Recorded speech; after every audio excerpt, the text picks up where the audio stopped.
What were the key milestones during and shortly after the process of the museum changing governance? Forming the shadow trust is very important. Agreeing the key thing is to agree the settlement. Yeah, absolutely. And that is extremely, it's absolutely fundamental. Did that process of agreeing that settlement take quite a long time? Yeah, absolutely. How long did it take? Well, it's a long process because, in our case, the museum is still owned by the local authority, so we have a peppercorn rent for 250 years, and it's still maintained by the museum. It's still maintained by the local authority, but those are big things because, of course, if the museum, if we took on the maintenance of the museum, our operating costs would be much higher. Absolutely, yeah. But ultimately, we had to find a way in which both parties, like basically, the local authority is saying to your new bunch of volunteer trustees, saying, okay, we're going to give you the museum to run the museum, but together we have to work out, how much grant support you're going to need to do that. But of course, we want to reduce our grant support. So it was a case of finding that balance, to finding an equation which would deliver the funds for the museum to be successful. So in terms of the revenue, the discussion of revenue budget was critical, and indeed the agreement for how that's paid over in the years to come, and when that has to be renewed. Yeah. So agreeing that was important. From the trust point of view, they put in the proviso that if the museum was to go bankrupt, if it's gone insolvent, the local authority gets the museum back again and its staff. So it's in both our interests, both the local authority and the trustees, for that not to happen. Yeah, great work. Because although the local authority has given our trustees, given the charity the role of running the museum, if it all goes horribly wrong, the local authority gets it back again. So it isn't. So it's in all our collective interest for this to work. Yes, definitely. So, and that's pretty good. So it's not a case of the local authority, washing their hands of the museum. That isn't. It's absolutely not the way we could work. But we have reduced the burden on the local authority in terms of revenue, because we've been able to trade. We've been building, our trading arm. So the cost of the local authority has decreased, and of course it hasn't had to put any capital funding into our developments, because we're raising those from other sources.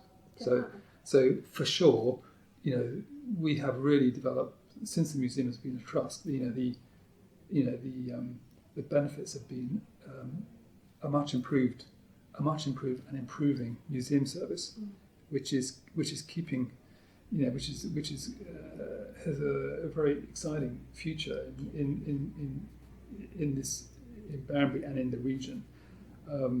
So we're delivering on that, but there's always going to be a relationship with the local authority and the museum trust is an ongoing and important one for the future, because both need each other in order to work. Like I think the commercial development we're now sitting in, which is now being built, we're very much a part of that, because this needs to be successful. The cinema needs to have people going to see films and spending money in it, people spending money in town.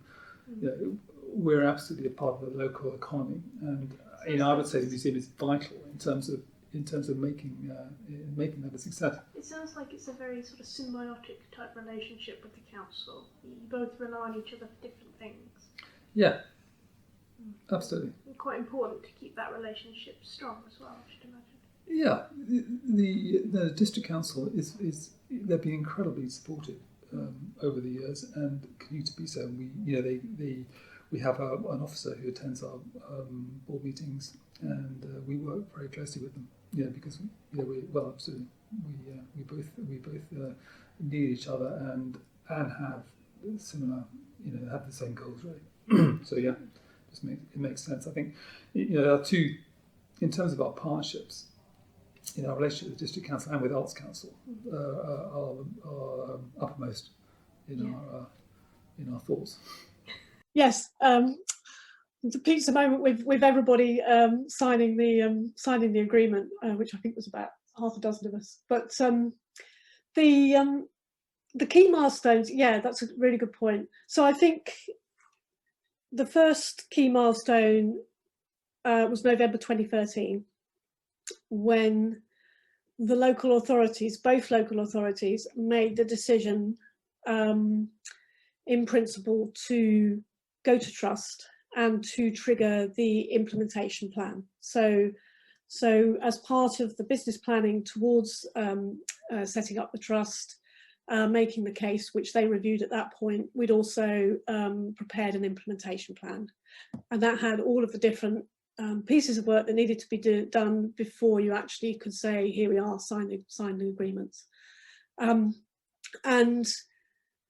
at that point, the shadow board was then established, and the trust was registered at Companies House, and the registration request or application to the Charities Commission also commenced after that decision.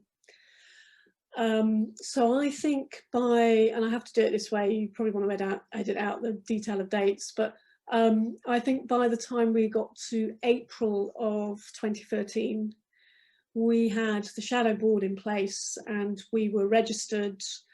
We had a bank account, and this is HCT, obviously I'm saying now, and we also had started our application to Charities Commission. As Head of Arts and Museums at Hampshire, I was also appointed interim part-time chief exec or executive officer for the trust. So at that point, we also split the responsibilities so that John Tickle, who was Assistant Director of Cultural Heritage at Hampshire County Council, and his counterpart in Winchester became the local authority representatives in negotiation, and I became the HCT representative in negotiations.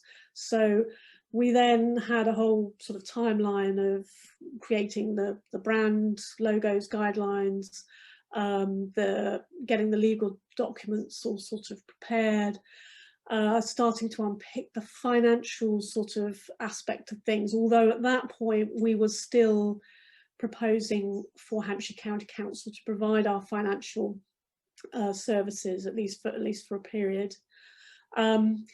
And we then got to, so we did all of that work by about September of 2013, and at that point again, the two local authorities and HCT as a shadow board made a decision as to whether to proceed with the final transfer.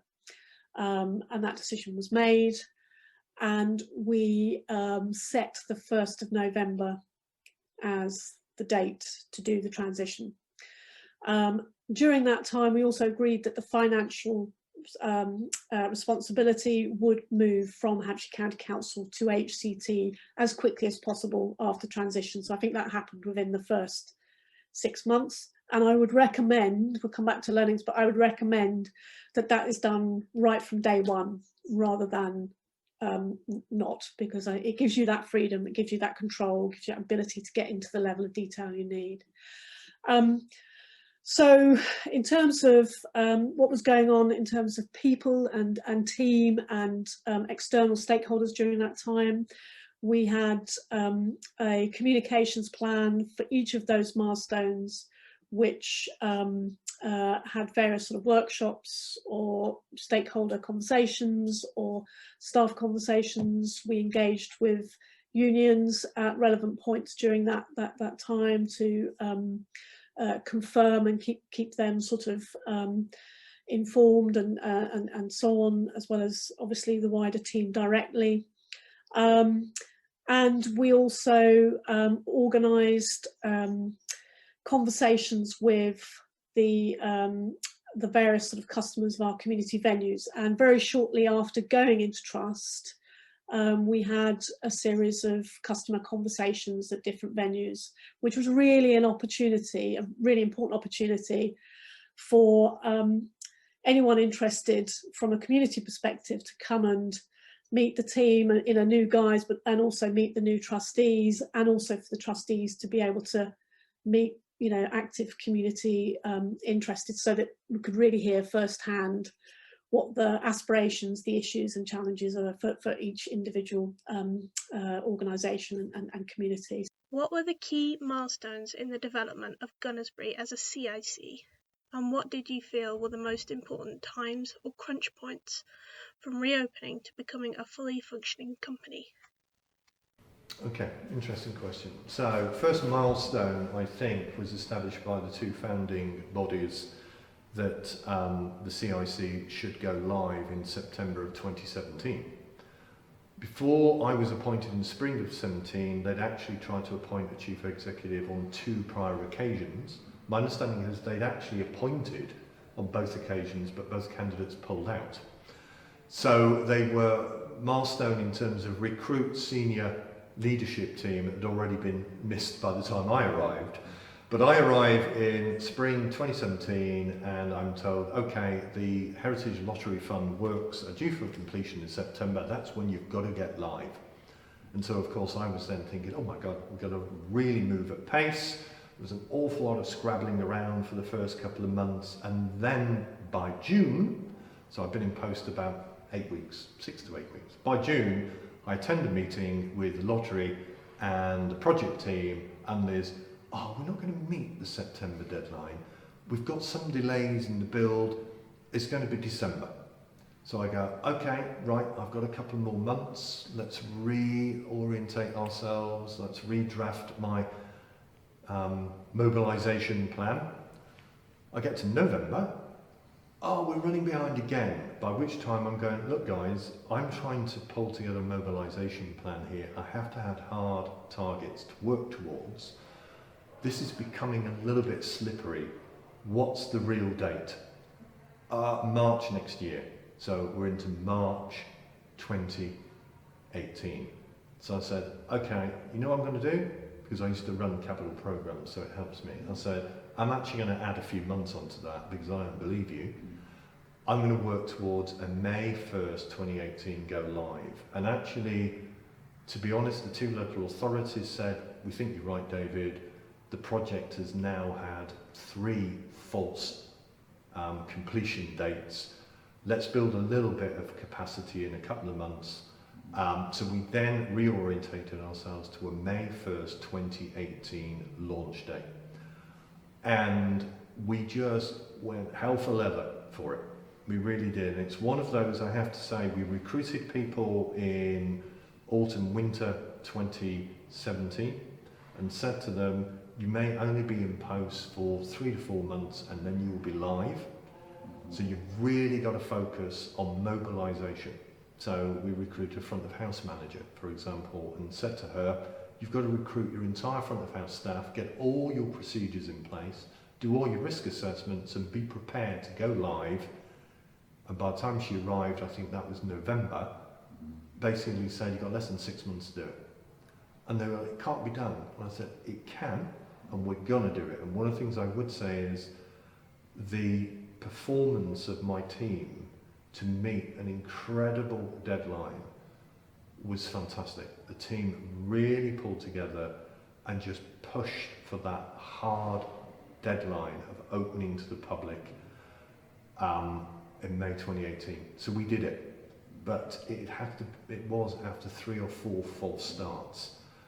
What was really great about opening in 2018 was a realisation that we were now, to some degree, our own masters, notwithstanding, as I mentioned before, issues around whether we were capitalised at the right level, all that stuff.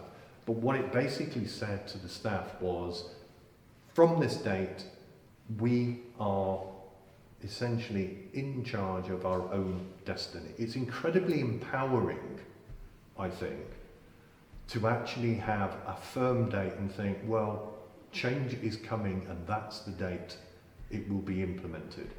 And I think working towards that vision, maintaining a sense of change, the reward at that point of being free of the councils. And I've got to be honest with you, we really talked that up about we're throwing off the shackles of the council. It was exaggerated. The council, as I've said in earlier responses, were very, very supportive, but you have to create a little bit of a story, a narrative. So we worked towards that, and it was really, really successful to get to that point. We had our grand opening to the public in June, so we went live May, had to mobilise the building. My staff were working weekends. You've got to bear in mind, this building that we're sitting in here had been under a H&F funded complete refurbishment scheme and had been closed for over 2 years. It was empty. So the staff were recalling all the objects from store, doing all the interpretation and installation, and were working weekends, working nights, extraordinary effort to create a spanking brand new museum with 7 galleries, whereas the previous iteration had 3, on 3 floors within the building where the previous iteration was ground floor only, with AV, with interactives, with a whole new interpretation scheme.